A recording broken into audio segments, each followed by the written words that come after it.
राहुल है और हम पढ़ रहे हैं क्लास 8 की मैथ्स चैप्टर फर्स्ट जो है rational number. Rational number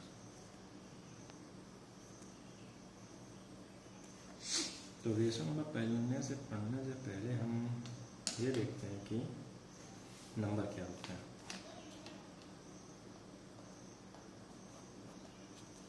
number आपको पता होगा, नंबर माने संख्या, जैसे कि 1 2 3 4 and so on up to infinity. इनको हम गिन सकते हैं, वही नंबर कहलाते हैं, जाहिर सी बात है। अब नंबर कितनी तरह के होते हैं? तो नंबर दो तरह के होते हैं। कौन कौन से? Natural number and whole number. Natural number क्या होते हैं? नेचुरल नंबर जो 1 से स्टार्ट होते हैं, मतलब 1 2 3 4 और कहाँ तक जाएंगे? अनंत तक जाएंगे। और होल नंबर जो होते हैं वो 0 से स्टार्ट होते हैं। बाकी दोनों एक ही चीज़ है, बस होल नंबर आपको याद रखना है कि ये 0 से स्टार्ट होते हैं। होल में ओ है, ओ 0 ऐसे याद कर लो। जो 0 से स्टार्ट होते हैं नेचुरल नंबर, जो 1 से स्टार्ट होते हैं। ठीक है। अब इंटीजर्स क्या होते हैं? इंटीजर्स ये सब हमने पिछली क्लास में पढ़ा होगा, बस मैं आपका जनरल रिवीजन करा दे रहा हूँ। इंटीजर्स वो होते हैं जिनमें नेगेटिव नंबर्स और पॉजिटिव नंबर दोनों ही आते हैं। मतलब ये नेगेटिव से पॉजिटिव तक होते हैं, मतलब कि -1 -2 -3 1 2 3 नेगेटिव इंटीजर पॉजिटिव इंटीजर सब इसके अंदर आते हैं, वो होते हैं आपके इंटीजर्स। इतना बात आपको समझ में आई? ठीक है। तो अब आते हैं हमारे रेशनल नंबर। तो रेशनल नंबर की एक डिफिनेशन है, और वो क्या है? वो है कि those numbers which we can represent in the form of p by q where q not equals to 0। मतलब कि वो नंबर जिनको हम p by q की फॉर्म में दिखा सकते हैं और q 0 नहीं होना चाहिए। जैसे कि 2/3 4/2 7 8। अब ये तो आप साफ साफ दिख रहे हैं p/q, मतलब p भी कोई नंबर होगा और q भी कोई नंबर होगा। जैसे 2/3 रेशनल नंबर है, 4/2 रेशनल नंबर है। अब आप कहेंगे सर 7 ये तो p/q की फॉर्म में नहीं है। तो हमें एक चीज़ याद रखनी है कि कहीं पे भी ऐसे कोई नंबर लिखा है 4, ठीक है, अब कहीं पे भी 4 लिखा है तो हमें बस इतना ध्यान रखना है कि 4 के नीचे क्या लिखा है इस समय। 4 किसके अपॉन में है? कुछ लिखा है? नहीं। और जहाँ कुछ नहीं होता है वहाँ क्या होता है? 1। बस 1 को हम लिखते नहीं हैं। तो 4/1 या 4 कहें एक ही बात है। तो यहाँ 7 लिखा है, मतलब ये क्या है? 7/1 ही तो लिखा है। तो 7/1 लिखे यहाँ 7। और हमने अभी डिफिनेशन लिखी थी कि p/q की फॉर्म लिख सकते हैं जहाँ पे q 0 नहीं होगा, लेकिन q 1 तो हो सकता है। देखो ये 1 है कि नहीं, तो 8। और कहीं अगर ऐसे लिखते हैं 2/0 तो क्या ये रेशनल नंबर होगा? ये रेशनल नंबर नहीं होगा। क्यों? क्योंकि क्यों जो नीचे की चीज़ है वो 0 नहीं होनी चाहिए। क्योंकि हमें पता है कि अगर किसी के नीचे 0 होता है तो वो क्या बन जाता है? 2/0।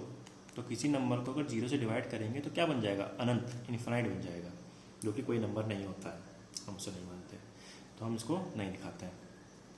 तो ये है आपकी छोटी सी डिफिनेशन रेशनल नंबर की। वो नंबर जिनको हम p/q की फॉर्म में दिखा सकते हैं, जहाँ पे q 0 नहीं हो सकता है। 1 हो सकता है, 2 हो सकता है, 3 कुछ भी हो सकता है, लेकिन 0 नहीं हो सकता। अब क्या रेशनल नंबर नेगेटिव हो सकते हैं?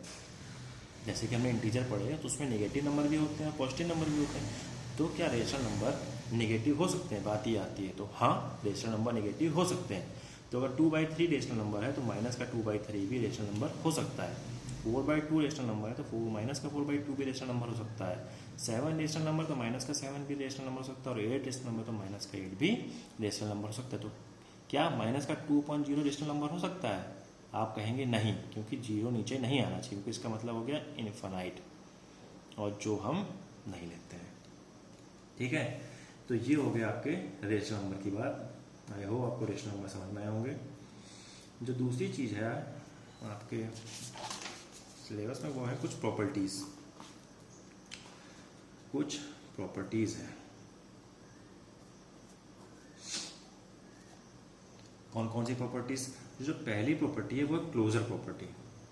As you closure property. तो क्लोजर प्रॉपर्टी से आप क्या समझते हैं? तो क्लोजर प्रॉपर्टी से आप क्लोजर सबसे समझते हैं क्लोजर, क्लोज क्लोज क्लोज मतलब बंद करना। क्लोज माने क्या होता है? बंद करना ही तो होता है। क्लोजर से क्लोज हम समझ सकते हैं कि बंद करना। अब ये प्रॉपर्टी कैसे है? इसमें सिंपल है कि अगर कोई दो नंबर है, मानते हैं कोई दो नंबर है ए और बी, कोई भी दो नंबर है और इनका हम कोई भी फंक्शन कराएं। फंक्शन का मतलब आप समझ रहे हैं? जैसे कि हम a प्लस बी कराएं, a माइनस बी कराएं, a इंटू बी कराएं या a डिवाइड बाई बी कराएं। इनके बीच में कुछ भी कराएं। a b दो नंबर है और दो कैसे नंबर है? रेशनल नंबर है, क्योंकि हम रेशनल नंबर की प्रॉपर्टीज पढ़ रहे हैं तो रेशनल नंबर है। तो a b दो रेशनल नंबर है और इनके बीच में हम कोई भी प्रॉपर्टी कराएं तो जो इनका आंसर निकल के आएगा, आंसर निकल के मतलब समझ रहे हैं आप? जैसे कि 2 + 3 करेंगे तो आंसर क्या आएगा? 2 में 3 जोड़ेंगे तो आंसर 5 आएगा। तो वैसे ही इन दो नंबर के बीच में, इन दो रेशनल नंबर के बीच में कोई भी प्रॉपर्टी कराए, कोई भी फंक्शन कराएं। फंक्शन का मतलब प्लस कराएं, माइनस कराएं, इंटू कराएं या डिवाइड कराएं, कोई फंक्शन कराएं, तो जो इनका आंसर निकल के आएगा वो कैसा निकल के आएगा? रेशनल नंबर ही आएगा। ये होता है क्लोजर, मतलब बंद। रेशनल नंबर थे और रेशनल नंबर ही रहेंगे। तो a प्लस बी कराएंगे तो कुछ आंसर c निकल के आएगा। तो ये दोनों अगर a प्लस बी, a भी और b भी दोनों क्या है? रेशनल नंबर है, तो c भी रेशनल नंबर होगा। नहीं पड़ा, a भी रेशनल नंबर, b भी रेशनल नंबर, इनको घटाएंगे तो जो इनका आंसर आएगा c, वो भी क्या होगा? Rational number. ऐसे ही इंटू कराएंगे तब भी जो c आंसर आएगा और डिवाइड करेंगे तब भी जो c आंसर आएगा, वो सब क्या होंगे? Rational number. चलिए इनको समझते हैं, एक एक एग्जाम्पल से समझ लेते हैं, आपको जल्दी समझ आ जाएगा। जैसे कि a plus B equal to c, हम ले लेते हैं 2/3 + 3/2 क्या आएगा? अब आपको सबसे पहली चीज़ रेशनल नंबर को प्लस माइनस इंटू डिवाइड करना आना चाहिए। तो अपॉन में अगर नंबर दिए हैं तो इनको हम लोग कैसे सॉल्व करते हैं? तो आपने एलसीएम पढ़ा होगा पिछली क्लासेस में, लोवेस्ट कॉमन मल्टीपल एलसीएम। तो आपको एलसीएम निकालना आना चाहिए। तो जब भी हम प्लस और माइनस करते हैं तो हमें क्या पता होना चाहिए? एलसीएम पता होना चाहिए। और अगर हमें एलसीएम पता होगा तो हम इनको आसान से हल कर लेंगे। तो हम किसका एलसीएम निकालते हैं? जो नीचे वाले नंबर लिखे होते हैं ना, हम उनका हमेशा एलसीएम निकालते हैं। तो नीचे यहाँ पे क्या लिखा है? 3 और 2, तो हम इनका एलसीएम निकालेंगे। तो चलो 3 और 2 का एलसीएम निकालें, जैसे आपने अब तक सीखा था। सबसे छोटे टेबल से काटना शुरू करते हैं। सबसे छोटा टेबल फिर कौन सा लगेगा? 2 का। 2 3 1 2 1 जा 2, फिर 3 का लगेगा। 3 के टेबल में 1 इंटू करते हैं। देखो 2 3 तो कटेगा नहीं, तो 3 का 3 ऐसे उतार देंगे, लेकिन 2 कटेगा। 2 कितनी बार में कटेगा? 2 से। 2 1 जा 2 होता है, 1 बार में कटेगा। फिर 1 पे आकर हम छोड़ देते हैं, उसको सॉल्व नहीं करते। फिर जब 3 किससे 2 तो कट नहीं रहा था, तो हम अगली डिजिट लेंगे 3। तो 3 1 जा 3 होता है, और 1 तो कटना नहीं, तो 1 का ऐसे उतर जाएगा। तो इसका एलसीएम क्या आएगा? 2 × 3 मतलब 6 आएगा एलसीएम। इनका प्रोडक्ट लेते हैं। अभी जो नंबर होते हैं ये, इनका हम क्या लेते हैं? प्रोडक्ट, वो होता है एलसीएम।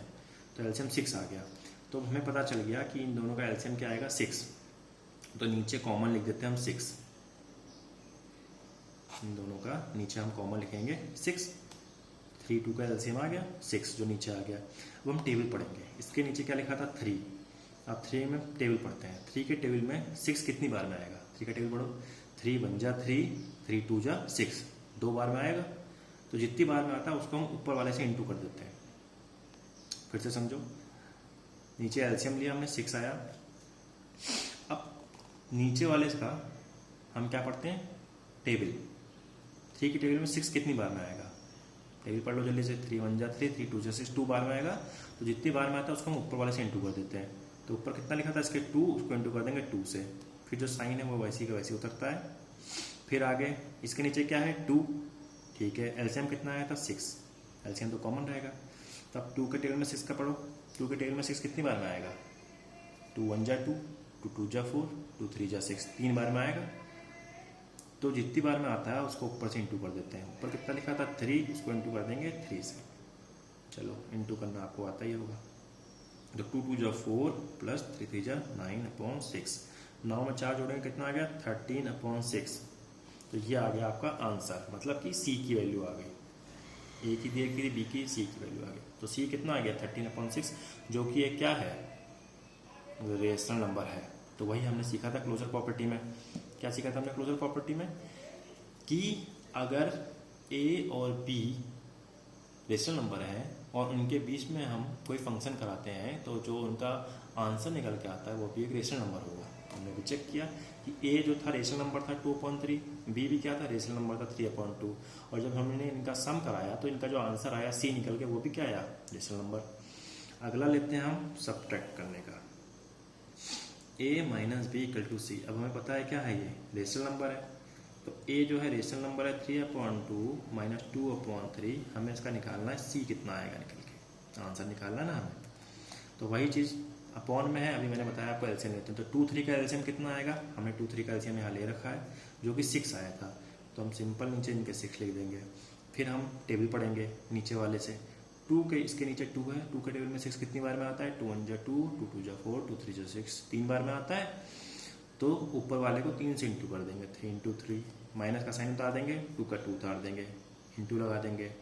अब 3 के टेबल में 6 कितनी बार में आता है 3 1 जा 3, 3 2 जा 6, 2 बार में आता है। तो ऊपर वाले को 2 से इंटू कर देंगे। कर लो 3 3 जा 9 माइनस 2 2 जा 4/6। 6 में से 9 जाएगा कितना बचेगा 5। तो 5/6 आ गया। ये सी की वैल्यू वही आपका जो आंसर था ये है 5। और ये क्या है ये एक रेशनल नंबर है। अभी हमने पढ़ा ये भी सही है, क्लोज हो गया कि नहीं हो गया। ये भी रेशनल नंबर है तो इनका आंसर भी रेशनल नंबर। चलो इंटू वाला करके देख लेते हैं हम लोग। इंटू में हमें एलसीएम की जरूरत नहीं होती। जैसे कि हम a into B equal to C, तो अगर a भी रेशनल नंबर है और अगर b भी रेशनल नंबर है तो इनका जो प्रोडक्ट आएगा c वो भी क्या होगा रेशनल नंबर होगा। तो इंटू कर लेते हैं। इंटू सिंपल होता है, ऊपर के ऊपर से इंटू होती है और नीचे की नीचे से इंटू होती है। समझ गए। फिर से ऊपर की ऊपर से इंटू, नीचे की नीचे से इंटू होती है। तो हम चाहो तो इसको डायरेक्ट कर सकते हैं। 2 3 जा 6/3 2 जा 6। 6 से 6 कट जाएगा, कितना आएगा 1। 1 एक रेशनल नंबर है, अभी मैंने आपको बताया, क्योंकि 1 के नीचे क्या लगा हुआ है 1 ही तो लगा है p/q। तो ये एक रेशनल नंबर है।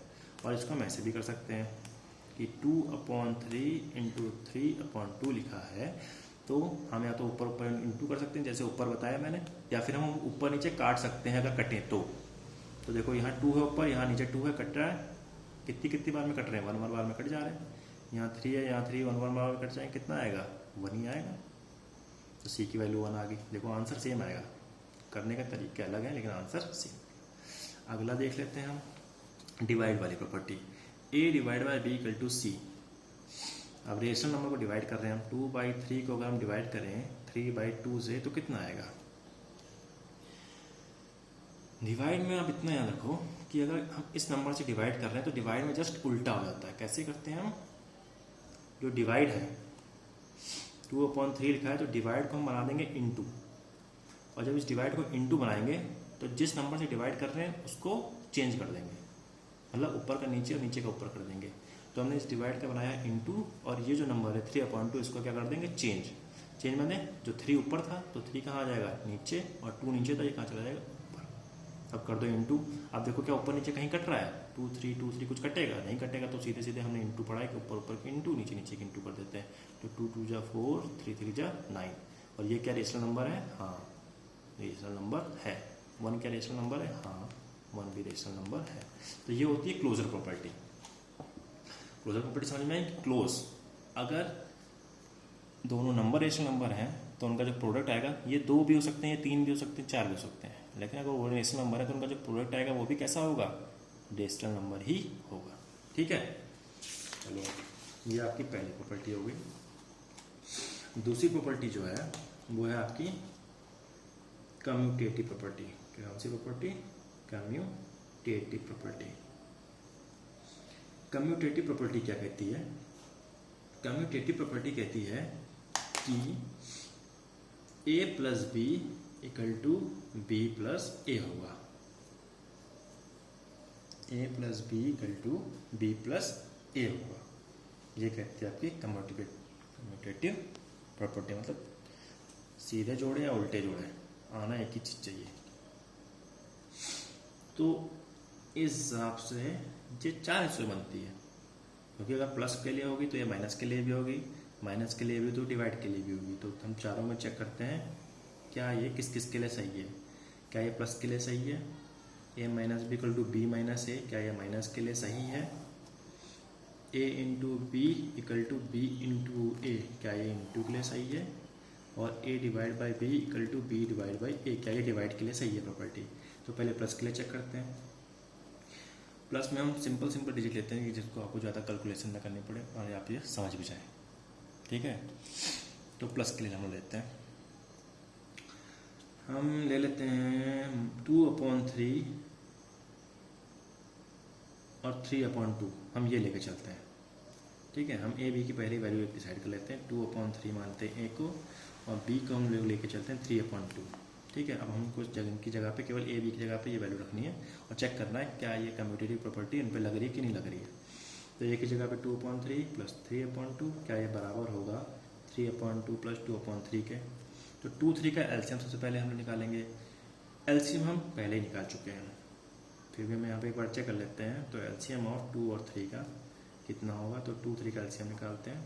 2 से 2 1 2 3, 3 से 3 1 3, 1 1 आ गया, 2 3 2, तो एलसीएम कितना आ गया 6। चलिए 2 3 का एलसीएम इधर आ गया 6, इधर भी 2 3 का एलसीएम आ गया 6। अब मैंने जो आपको बताया ऊपर 2 लिख लिया हमने, इंटू कितने से इंटू करेंगे, 3 का हम टेबल पढ़ेंगे। 3 के टेबल में 6 कितनी बार में आता है, 3 1 3, 3 2 6, 2 बार में आता है, बस 2 से ऊपर इंटू कर देंगे, प्लस का साइन ऐसे ही उतरेगा। फिर हम ऊपर कितना लिखा है 3, इसको किससे इंटू करेंगे। अब 6 का टेबल 2 का टेबल पढ़ेंगे, 6 में कितनी बार आता है, 2 1 2, 2 2 4, 2 3 6, 3 बार में आता है, तो हम ऊपर 3 से इंटू कर देंगे। सेम इधर ऐसे करेंगे हम लोग, फिर से वही चीज़ आ गई।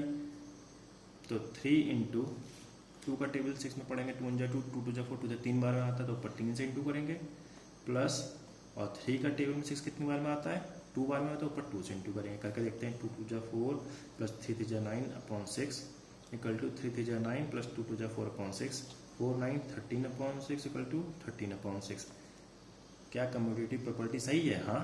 इक्वल टू के जो लेफ्ट साइड में वही इक्वल टू के राइट साइड में है, तो ऐड मतलब प्लस करने में कम्यूटेटिव प्रॉपर्टी सही है।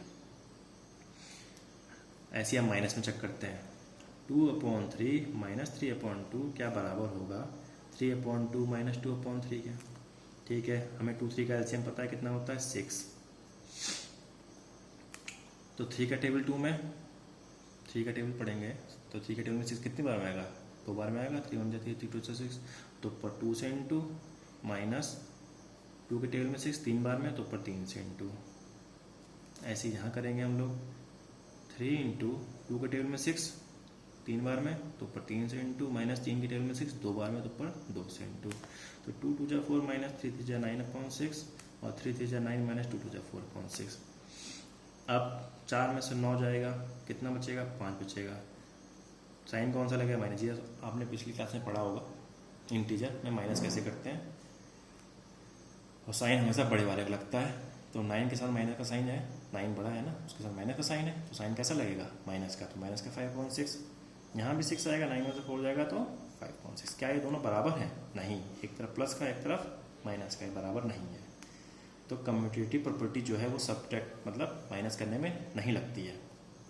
इंटू में क्या लगती है देख लेते हैं, 2/3 इंटू 3/2 इक्वल टू 3/2 इंटू 2/3।